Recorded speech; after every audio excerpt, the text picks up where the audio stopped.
Hello, friend, and welcome to the Prodigal Son series. Let me start by telling you a story about a certain movie that I watched. Um, it's actually an interesting movie called The Notebook. It's an epic love story. And in this movie, a certain man devotes his latter days to reading to his wife a portion from his diary, events that he had recorded over time, incidents he had noted down concerning their love life. However, the fascinated wife seemed not to remember a single event that the partner keeps reading to her. And as moving as the experiences were, and as touching as the events revealed, the wife seemed quite surprised and perplexed. Why? What was wrong with her? Why would someone fail to recall such memorable times and events?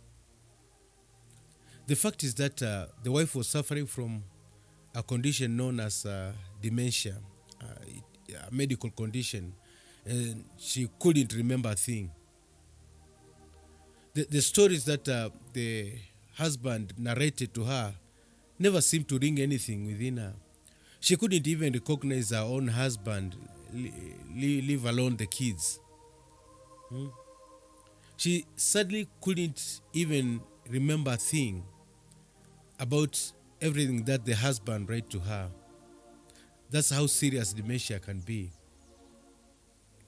Well, not long ago, I visited one of the homes for the elderly in order to pray for the patients and also give moral support to the organization.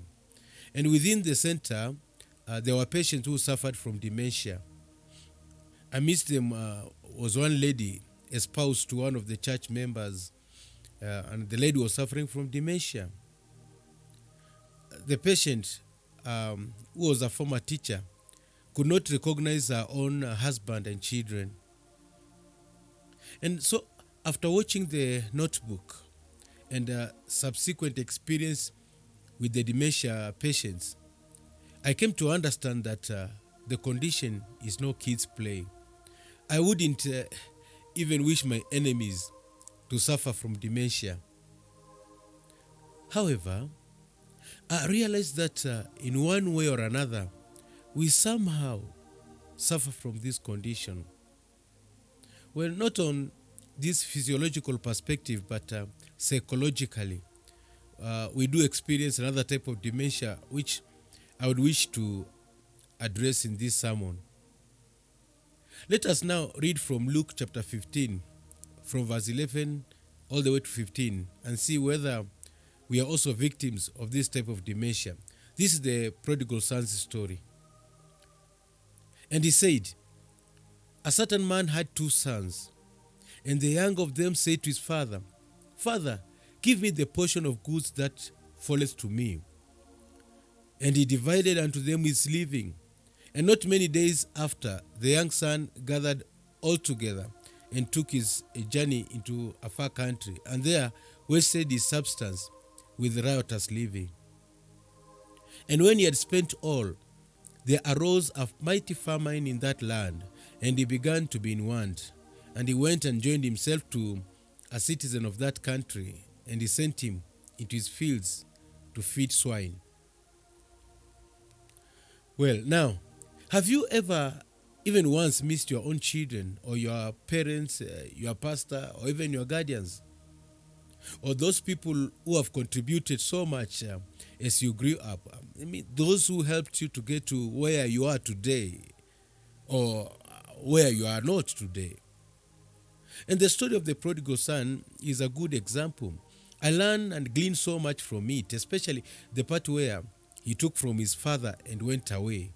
He wasted all that he had in lavish life, and during lack, he remembered home. We often remember home when we are in trouble, because when things are going right, many people don't remember where they've come from. When we get to our Canaan land, we basically forget the wilderness. I want to point out the other prodigal son, not the one in the Bible, this other prodigal son, whose parents and guardians sold everything to educate and cater for. This prodigal son's parents sold their farm, their livestock, their produce. They mortgaged their house, secured loans. They sacrificed so much to ensure that he lived and succeeded in life. Do you agree with me that parents can go that extra mile to ensure that their children get a good education? Responsible parents endure so much to ensure that the future of their children is secure. What many parents sacrifice and go through in this endeavor is a complete nightmare, especially many single mothers. And kids forget all about it, just like the wife in the movie. The only difference is that dementia is a medical condition, but some children deliberately choose to forget. This reminds me of my parents who used to go that extra mile. Apart from working their hearts out in taking care of the family in all other aspects, financially, they made they made charcoal for sale, churned milk, went fishing, baked cakes for sale. The list is endless. My parents once got conned by thugs who pretended that they could print money bills. And you see, they did all that so that my siblings and I could get an education. I know that each one of us, those who can relate with what I'm sharing, have their own tale to tell. How your guardians sacrifice so much to ensure that you may have a secure today. How, if given the chance, like the man in the movie reading to his wife, they would tell tales of the miles they went for your sake. I know as much as some people may complain that their parents never did enough for them, yet I believe there are those parents who did the best they could. Some poor parents struggled their wits out. They sold land. Some even secured loans, while some are still servicing them many years later. Now that we are married, now that we are employed and have well-paying jobs, we have our own businesses, we are wealthy and rich, we are happy and able, living in posh neighborhoods, being driven and flying everywhere. We have sadly forgotten them. We have unfortunately forgotten those who labored for us. And isn't that some kind of dementia? Sorry to say, but some of us are enjoying our wealth out there in the far country, while our parents are suffering back at home. Our parents, some of us are sickly, completely forgotten, always crying, because some of us have neglected them. The parents, some of the parents' songs is always, "Oh, my son, my daughter, whom I sacrificed for, wasted my breath, my sweat away." Is in a far country. Yeah, in a far country, squandering. Your parents had earned wealth with pigs. Are you one of those who have forgotten them? Remember that some are still struggling, still in poverty, some sickly, some still servicing your loans, struggling to put bread on their tables, living in shacks, living in ghettos, living in lack. And unlike the prodigal son's father who was wealthy, some of our parents sacrificed all what they had for us to fly to these far countries.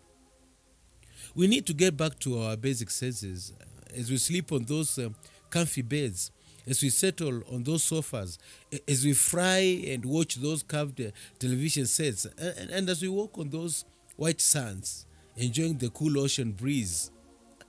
Remember, your guardians may still be sleeping on that old cold spring bed. Hmm? They still sit on benches. They still prepare meals with firewood as you use an oven. Still use plastic plates while you celebrate on China. They make out without electricity or solar power while you swim in hot showers. How then can you convince me that you are not suffering from some type of dementia? When you get to that point where you have chicken wings on your table, kindly pause and think about your parents, your brothers and sisters, your pastors, and those who raised you up, and even your wives and your husbands. Who knows?